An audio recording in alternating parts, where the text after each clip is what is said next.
अस्सलाम वालेकुम नाजरीन, मैं हूं नईम खान। अपने डिजिटल प्लेटफॉर्म पर आपको खुशामदीद कहता हूं। नाजरीन, उम्मीद है कि आप खैरियत से होंगे और अल्लाह आपको खैरियत से ही रखे। नाजरीन, आजकल सियासी इश्यूज़ पर बहुत बातचीत हो रही है और वैसे भी लोग मिर्च मसाला को ज़रा ज़्यादा पसंद करते हैं, लेकिन ये नहीं देख रहे कि पाकिस्तान के हुक्मरान पाकिस्तान के साथ क्या करते जा रहे हैं और किस सिमत जा रहे हैं, और पाकिस्तान की आवाम को उसकी कितनी कीमत चुकाना पड़ेगी, ये नहीं जानते। नाजरीन, आज का जो मेरा व्लॉग है, इसको अक्सर लोग ये कहेंगे, जब भी कोई इक़्तिसादी सूरत हाल की बात की जाती है या उसकी कोई मुआशी सूरत हाल की बात की जाती है वतन अज़ीज़ पाकिस्तान की, तो लोग समझते हैं कि यार ये एक ना खुश्क सा मजमून है, इसको आगे चलो। तो नाजरीन, मेहरबानी फरमाइएगा, इसको ज़रूर देखिएगा ताकि आपको अंदाज़ा हो कि इस वक्त आप कहाँ खड़े हैं, मुल्क कहाँ खड़ा है, आपकी अपनी क्या हैसियत है। तो नाज़रीन, सूरत हाल कुछ यूँ है कि पाकिस्तान का इस वक्त जो कर्ज़ है, यानी पाकिस्तान पर जो कर्ज़ है, वो 80.5 ट्रिलियन रुपीज़ है। कितना नाज़रीन? 80.5 ट्रिलियन, यानी ट्रिलियन खरब। अंदाज़ा करें, अरब नहीं, ये वो अरब नहीं नाज़रीन जो अरब में रहते हैं, यानी अरब नहीं बल्कि खरब। हुक्मरान अय्याशियाँ कर रहे हैं और कीमत आवाम को भरना पड़ रही है। आप जानते हैं नाज़रीन? मेरा ख्याल है कि नहीं जानते, लेकिन अब जान जाइए कि पाकिस्तान का हर शहरी, यानी मैं और आप भी, यानी हर शहरी 318,000 रुपए का मकरूज़, यानी 3,18,000 रुपए का मकरूज़ है। ਐਵੇਂ ਨਾ खुश ਹੁੰਦੇ ਫਿਰਨਾ कि आज़ाद मुल्क दे आज़ाद बासी आसी।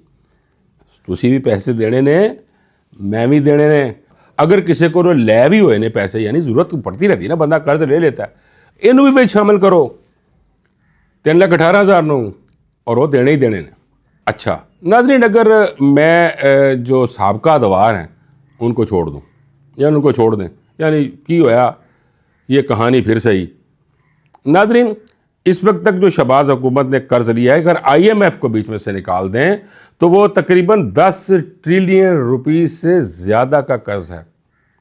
क्या बात है, किधर लगाया, क्यों लिया, ज़रूरत क्या थी, बताता हूँ आपको नाज़रीन, ज़रा गौर से सुनिएगा। और अगर नाज़रीन IMF की बात करें तो 900 से 950 अरब रुपए का कर्ज IMF से लिया जा चुका है। इसमें सूद, सरचार्जेस और मुस्तकबिल की किस्तें शामिल नहीं। और अगर नाज़रीन IMF की शराइत के मुताबिक अगर कर्ज की लौटाने की बात करें तो लिया तो हमने अरबों में और देना पड़ेगा खरबों में। यानी कैसे? कर्ज जो हमने जो लिया वो 900 से 950 अरब रुपए था, और जो पाकिस्तान को वापस करना है वो 1.15 से 1.25 खरब रुपए अदा करने पैणगे। मकसद ये होया कि लिया तो अरबां च ते देना खरबां च। नाज़रीन, पिछले अदवार में जो कर्ज लिया गया उसके भी अरबों रुपए हम जो है सूद की मद में दे चुके हैं। यानी जो भी हुकूमत आती है वो सारा का सारा मलबा पिछली हुकूमत पर डाल देती है और ये कहती है कि जी ये पिछली हुकूमत दा असी कर्जा ला रहे हैं। अब एक बड़ी अहम बात है नाज़रीन, जो ये अबूरी सेटअप होता है ना, इसमें भी कर्ज लिया जाता है और वो कर्ज किसी खाते में नहीं आता, यानी फसाने में उसका जिक्र कहीं नहीं होता। वो जो अगली गवर्नमेंट आती है वो उसको कंसिडर नहीं करती, बल्कि उसको ओन कर जाती है, यानी उसका कोई नहीं, बल्कि उससे जो पहली जो हुकूमत होती है इलेक्टेड, उस पर डाल दिया जाता है सारा नज़रा। नाज़रीन, अगर पहली शशमाई की, यानी ये जो 2025 गुजरा है, इसकी जो शशमाई है उसकी जो बात करें कि उसमें कितना कर्ज लिया गया, बड़ी अहम बात है नाज़रीन। यानी इसी गवर्नमेंट ने, यानी शहबाज गवर्नमेंट की जो ये जो शशमाई गुजरी है, इसमें कितना कर्ज उन्होंने लिया? उन्होंने 1,254 अरब रुपए बैरूनी कर्ज लिया, जो गुज़श्ता साल की निस्बत 29%, यानी 280 अरब रुपए ज़्यादा कर्ज है। नाज़रीन, दुख है ना, इतने वसाइल होने के बावजूद भी मैं ना थोड़ी सी तवज्जो आपकी ज़रा कराना चाहता हूँ। हमारे रेयर अर्थ मिनरल के ऊपर अमेरिका की नज़र रही और अमेरिका ने कहा कि हमने वो कॉन्ट्रैक्ट भी हो गया। नाज़रीन आपने देखा, क्या ये हम खुद नहीं निकाल सकते थे? एक छोटा सा वाक़या नाज़रीन ज़रूर सुन लीजिएगा।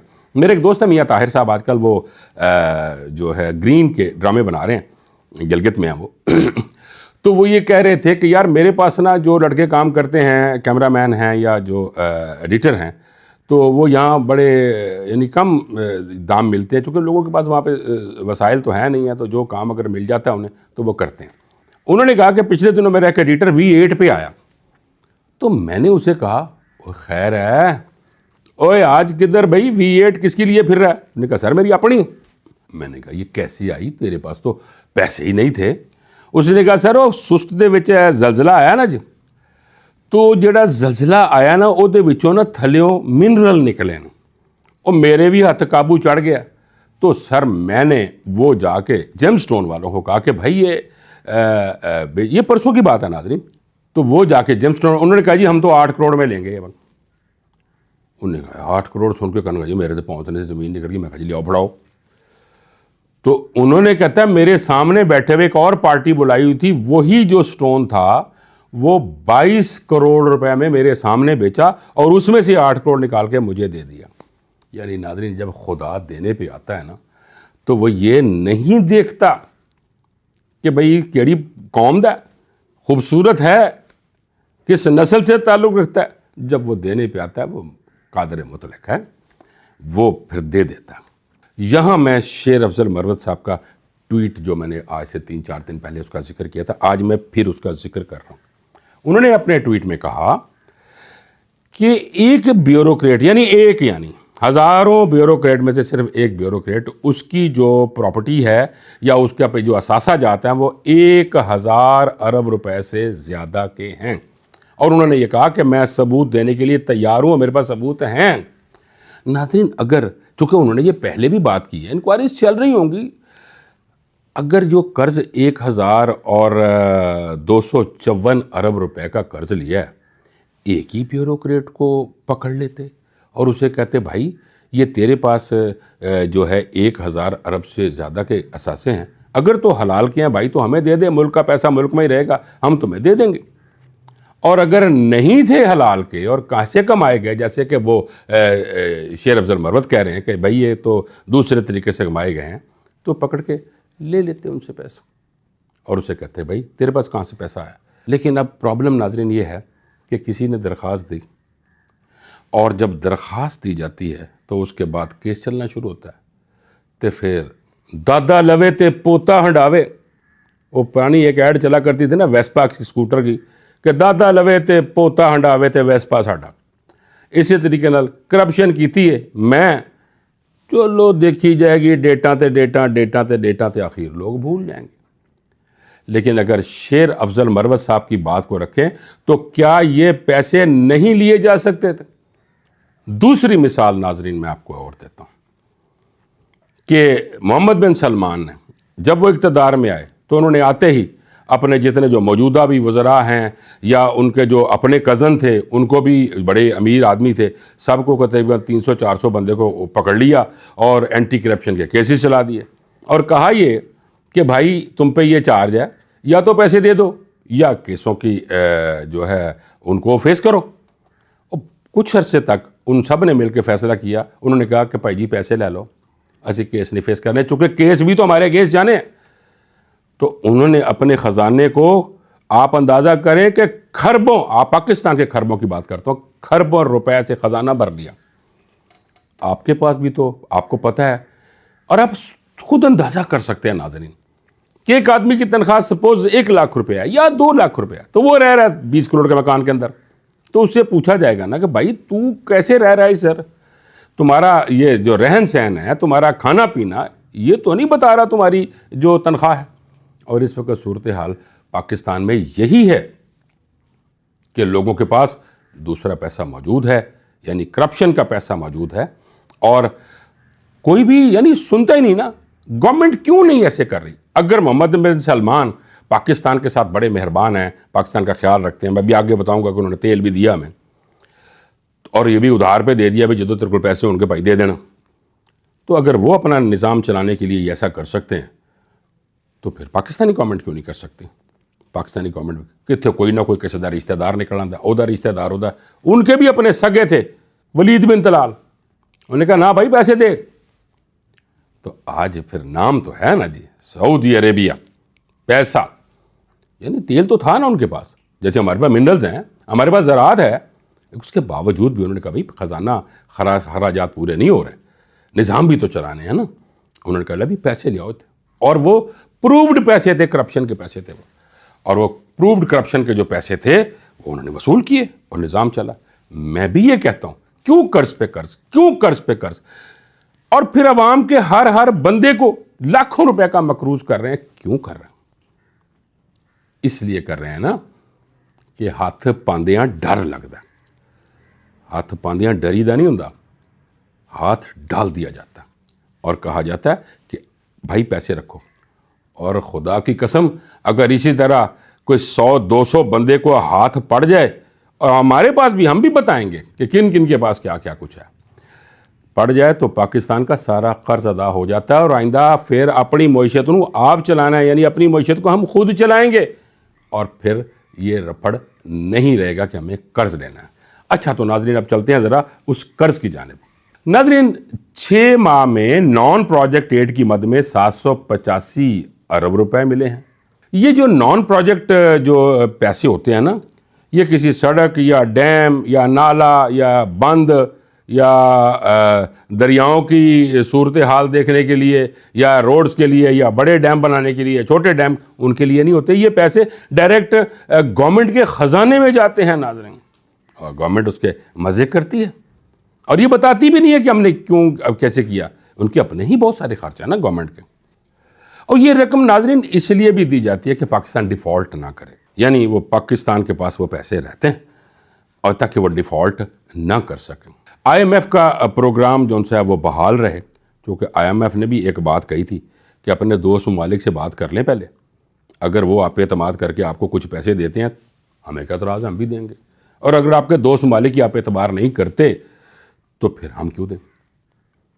फिर पाकिस्तान ने क्या किया? अच्छा, अब वो मैं ये कर्ज बता रहा हूँ, ये कर्ज पाकिस्तान को डिफ़ॉल्ट होने से बचाने के लिए था। ये रुपए मईशत को सहारा देने के लिए थे, यानी जो लड़खड़ा रही थी ना उसको सहारा देने के लिए थे। नाज़रीन, ये रिलीफ नहीं था बल्कि एमरजेंसी लाइफ लाइन थी। ये रकम पाकिस्तान के दोस्त ममालिक यानी सऊदी अरेबिया और चीन की जानिब से दी गई थी कि भाई ये जो एमरजेंसी लाइफ लाइन है ना, ये हम आपको दे रहे हैं। और फिर जब उन्होंने सहारा दिया तो फिर IMF ने कहा बिल्कुल ठीक है जी, आपके दोस्तों ने दिया। अब सऊदी अरब ने तेल की मद में दिया और चीन ने CPEC और दूसरे मंसूबों के बारे में दिया, और उन्होंने कहा कि भाई आप ये रखें और चलाएं कामों को। तो फिर IMF ने कहा कि भाई जब दोस्त ही देना शुरू हो गए थे, असी भी तो कमा लिए ना, IMF जब पैसे देता है तो सूद लेता है ना, तो वो उसने कहा जी ठीक है हम भी देते हैं। अब फिर इस तरह उनको ये पैसे मिले। नाज़रीन, अगर इस रकम की बात की जाए तो ये मुकर्ररा मुद्दत में वापस करना होती है, और अगर ना कर सकें तो इसको रोल ओवर भी किया जा सकता है अगर दोस्त ममालिक चाहें तो। अब नाज़रीन आता हूँ कि पाकिस्तान को प्रोजेक्ट मुआवनत की मद में 487 अरब रुपए मिले। ये रकम किसी ख़ास मंसूबे के लिए दी जाती है, यानी कि अगर आपने डैम बनाना है, आपने रेल का कोई मंसूबा आपका, यानी कि जैसे फ्लड आ गए उनके जो नुकसान आता है उनको हमने रिकूप करना है, तो उसके लिए ये रकम दी जाती है। और इस पैसे को किसी और जगह इस्तेमाल में नहीं लाया जा सकता, चूँकि वो जो डोनर होते हैं वो भी देख रहे होते हैं कि क्या पैसा वहाँ पर लगा, और अगर नहीं लगाते तो फिर उस मुल्क की बड़ी नुकाती होती है और उसकी बड़ी बेइज्जती होती है कि पैसा लेके कहीं और लगा दिया और आइंदा के लिए फिर रास्ते बंद। ये रकम किसी एक मुल्क ने नहीं दी बल्कि मुख्तलिफ जो डोनर एजेंसी हैं उन्होंने दी। उनमें एक तो है जो वर्ल्ड बैंक है, और एशियन डेवलपमेंट बैंक है यानी ADB, और चीन ने CPEC पे, और दीगर मंसूबे यानी इस्लामी तरक्याती बैंक ने भी दिए। जापान, फ्रांस, जर्मनी, यूरोप के दीगर इदारे भी शामिल हैं जिन्होंने ये पैसे दिए। नाज़रीन, अगर आप इस रकम की जो हमें किसी काम के एवज़ मिली है, इसकी अगर अदायगी की बात करें तो 15 से 20 साल के अंदर हमें इसकी अदायगी करनी होती है।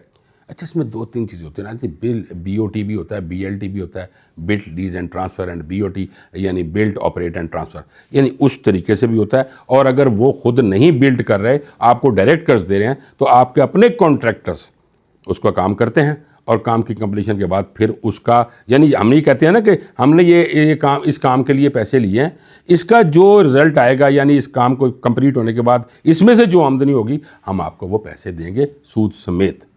अच्छा, अब ये पैसे 15 से 20 साल की मुद्दत के अंदर वापस करना होते हैं, और मुकम्मल जो अदायगी है वो 20 से 30 साल की जो मुद्दत है उसमें देने होते हैं। और इसमें बड़ा ये सॉफ्ट लोन होता है नाज़रीन, बड़ी शरह सूद कम होती है। यानी नाज़रीन, मैं फिर ये बात करूँगा कि इस हुकूमत ने 4-5 साल रहना है, फिर अगली हुकूमत आएगी और वो ये कहेगी ये पिछली हुकूमत का इतना डेट है, इतना लोन है, और हम क्या करें, हमें तो पिछली हुकूमत के लोन उतारने के लिए मज़ीद लोन लेना पड़ रहा है। इस सिलसिला थमने वाला नहीं है नाज़रीन। इसको थमाने के लिए जो हमने बताया ना तरीक़ाकार, जो मोहम्मद बिन सलमान ने इसका तरीक़ाकार बताया, और शेर अफजल मरवत साहब की बात को अगर सामने रखा जाए तो उसके तरीका ही वही है नाज़रीन, और कोई तरीका रह ही नहीं गया, और कोई no way, there is no way, और कोई रास्ता ही नहीं है ना, यही रास्ता रह गया और कोई रास्ता नहीं। और नाज़रीन, पाकिस्तान को बजट सपोर्ट के लिए जो उसकी मद में जो पैसा मिला वो 458 अरब 72 करोड़ रुपए मिला। ये रकम भी 2 ममालिक ने दी है नाज़रीन, और उनमें सऊदी अरब है, UAE है, कतर है, कुछ बैनुल अक़वामी कौमी इदारे भी शामिल हैं इसके अंदर जिन्होंने दिया है। नाज़रीन, इतने अरबों खरबों की जो मैं बात कर चुका हूँ, दिल पे हाथ रख लीजिएगा नाज़रीन, क्योंकि ये सुनने के बाद इंसान घबराना शुरू हो जाता है कि मैं किथे रह रहे हैं और की हो रहा मेरे नाल। वोट तो मैं दिते सन कि अच्छाई होएगी तो मेरे नाल होया की है। उन तमाम अरबों खरबों के अलावा सऊदी अरब ने जो पाकिस्तान को तेल दिया वो 170 अरब रुपए का तेल दिया, वो भी कर्जे च, कि जो तुसी सौखे हो जाना सानू पैसे मोड़ देना, तो ये देने पड़ेंगे। ताल्लुक तो ये है ना, चलो यार उधार देते, और उस पर मेरा ख्याल है कोई सूद साद नहीं है। उन्होंने कहा जी भाई जितने का लिया उतने के पैसे हमें दे दीजिएगा, मेहरबानी है सऊदी अरब की। और अगर उन्हीं का ही अगर पैटर्न अगर हम भी शुरू कर दें, जो उन्होंने, मैंने जो पहले अर्ज़ किया है कि उन्होंने फड़ लिया बंदे, उन्होंने पैसे ले लिया, उस पैटर्न से तुसी भी चलो, चूँकि दोस्त मुल्क है वो। यानी इसके अलावा नाज़रीन, उन सब के अलावा सऊदी अरब के तेल के अलावा भी इस्लामी तरक्याती बैंक ने भी पाकिस्तान को 137 अरब रुपए कर्ज दिया, जो कि वो M9 हैदराबाद से कराची की तरफ बननी है, उसके लिए इस्लामी तरक्याती बैंक ने लोन दिया। नाज़रीन, आखिर में मैं ये ज़रूर अर्ज़ करूँगा कि ये तरीक़ाकार हुकूमतों का ठीक नहीं, यानी इस पे मैं सिर्फ नून लीग, पीपल्स पार्टी, PTI अकेले की बात नहीं करूँगा, इन सारों के। PTI ने भी ये कहा था कि ये पिछली गवर्नमेंट के कर्जे हैं जो हम दे रहे हैं। उसके बाद केयर टेकर सेटअप आ गया, साल उन्होंने भी ला लिया, उन्होंने भी लिए, तो काम तो चलाने थे ना, काम रोका नहीं जा सकता। फिर आ गई ये गवर्नमेंट, इस गवर्नमेंट ने आकर क्या कहा कि पिछली गवर्नमेंट ने जो लिए हुए थे वो हम अदा कर रहे हैं। यानी आप अंदाज़ा कर लें नाज़रीन, हर गवर्नमेंट जो आएगी वो यही कहेगी पिछली गवर्नमेंट, और भाई उसका ऑडिट, जब कोई ऑडिटर जनरल ऑडिट करके इसकी रिपोर्ट शाया करता है, उसको कहते हैं तुझे किसने कहा भाई, तूने क्यों शाया कर दी, पार्लियामेंट में भेजी थी, क्यों डायरेक्ट की? ओ भाई ऑडिट तो हो गया, पार्लियामेंट में भेजने का मकसद ये है कि पार्लियामेंट में जाकर बहस होगी, देखा जाएगा। यार रोको सारे, इन्होंने रोको तो सारा कच्चा चट्टा खुलता जा रहा है। जैसा कि नाज़रीन आपको पता है कि पिछले दिन ऑडिटर जनरल ने रिपोर्ट डायरेक्ट शाया कर दी थी, और वो रिपोर्ट सारों के सामने हमारे पास भी है। और उसके बाद उसका उन्होंने किसी ने पूछा, नो, मिट्टी पाओ, ख़त्म। अब नाज़रीन, अभी ताज़ा जो पिछली छमाही में 1272 अरब रुपए जो लिए हैं, कदर ही लेना। हमारे मुल्क में किसी चीज़ की कमी नहीं, हर चीज़ मौजूद, अल्लाह ने हर चीज़ दी, रेयर अर्थ मिनरल्स भी दिए, पहाड़ दिए, दरिया दिए, ज़मीनें दी, रेतें दी, हर चीज़ दी। अब देखें, कहते हैं ये फलाने का रेत है, और भाई रेत के अंदर चना पैदा होता है, उससे चना बनाते हैं, मूंगफली आती है। अच्छा, रेत भी एवं नहीं है, रेतली ज़मीन भी एवं नहीं है, वो भी हार्ड है, उसमें चना होता है, उसमें मूंगफली बनती है। इस तरह दूसरी सॉफ्ट ज़मीनें, कपास आपकी अपनी है, गंदम आपकी अपनी है, चावल आपका अपना है, एक्सपोर्ट करते हैं हम लोग, तो हर चीज़ तो साढ़े कोल मौजूद है। जब हमारे पास कपास है तो टेक्सटाइल की, जैसे मैं कल कह रहा था कि टेक्सटाइल तो बंद, और जो कॉटन जिनी फैक्ट्रियाँ बंद। क्यों? ना बिजली, ना पानी और ना गैस, रेट आसमानों पे। गैर मुल्की इन्वेस्टर घरां नूं चले गया, असी बैठे ताड़ियां बजा रहे हैं कि जनाब हुण की होना है। असी कहना है असी कह जी हुण की करना है, परवाह ना करो, कर्ज है ना, तो लिहाजा कर्ज ले लिया। अब ये जो 1272 अरब रुपया एक नया कर्ज पिछली छमाही में ले लिया गया, हैरानगी की बात है ना कि जब भी गवर्नमेंट आती हैं, कोई भी गवर्नमेंट आती है, कर्ज पे कर्ज, कर्ज पे कर्ज। और प्रोजेक्ट कहाँ है? किस प्रोजेक्ट के लिए? प्रोजेक्ट क्या, हमें प्रोजेक्ट दे क्या रहे हैं? हमें क्या दे रहे हैं? और भाई अली रोक लो, पहले निज़ाम को सही चला लो, उसके बाद देखेंगे क्या होता है। कर्ज नहीं। तो नाज़रीन, मैं एंड पे ये ज़रूर कहूँगा कि हुकूमतों का मुहासबा ज़रूर होना चाहिए। हर बंदे को राइट है, जैसे कि आजकल सोशल मीडिया का दौर है, पूछें कहाँ लगा, किसने लगाया, वज़ीर ख़जाना से पूछें और हुकूमतों से पूछें कि ये पैसे लिए हैं आपने, कहाँ लगाए हैं, और हमें बताएं कितने अरसे में रीपे करना है। मगर सवाल ये है, ये एक ऐसा खुश्क मजमून है जिसको पढ़ना तो दरकनार, सुनना भी गवारा नहीं करती अवाम। और उन्हें ये पता नहीं कि अगर वो इसको समझेंगे, पढ़ेंगे, सुनेंगे, तब जाकर उन्हें पता चलेगा कि आदाद व शुमार की गेम क्या होती है और किस तरह मुल्क डिफ़ॉल्ट करते हैं। और अगर कोई दोस्त मुल्क ना हो तो ये डिफ़ॉल्ट से कभी नहीं बच सकते। मुझे उम्मीद है कि हमारा मुल्क तरक्की करेगा अगर कर्ज कम से कम लिया जाए। नाज़रीन, आपके इसके बारे में क्या राय है? कमेंट में ज़रूर बताइएगा। मुझे इजाज़त दीजिए। अल्लाह निगहबान।